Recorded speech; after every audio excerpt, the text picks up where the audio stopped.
আজ থেকে মাত্র ৬০ বছর আগে সিঙ্গাপুর ছিল এক অসহায় অনুন্নত ছোট্ট দ্বীপ। চারদিকে দারিদ্র্য, বেকারত্ব আর বস্তি। কেউ কল্পনাও করতে পারেনি একদিন এই দ্বীপই হবে বিশ্বের ধনী দেশগুলোর একটি। তখন সিঙ্গাপুর ছিল মালয়েশিয়ার অধীনে থাকা এক অঞ্চল। মালয়েশিয়া ছিল মালয় মুসলিম সংখ্যাগরিষ্ঠ দেশ, আর সিঙ্গাপুরে ছিল মূলত চীনা বংশোদ্ভূত মানুষ। এই পার্থক্য থেকেই জন্ম নেয় রাজনৈতিক উত্তেজনা, জাতিগত সংঘর্ষ আর অবিশ্বাস। অবশেষে ১৯৬৫ সালে মালয়েশিয়া সিদ্ধান্ত নেয়, আমরা সিঙ্গাপুরকে চাই না, এবং ইতিহাসে বিরল এক ঘটনায় তারা ছোট্ট এই দ্বীপটিকে দেশ থেকে বের করে দেয়।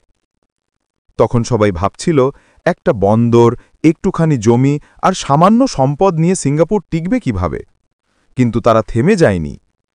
দূরদর্শী নেতা লি কুয়ান ইউয়ের নেতৃত্বে সিঙ্গাপুর শুরু করে শিক্ষা, প্রযুক্তি আর কঠোর পরিশ্রমের বিপ্লব।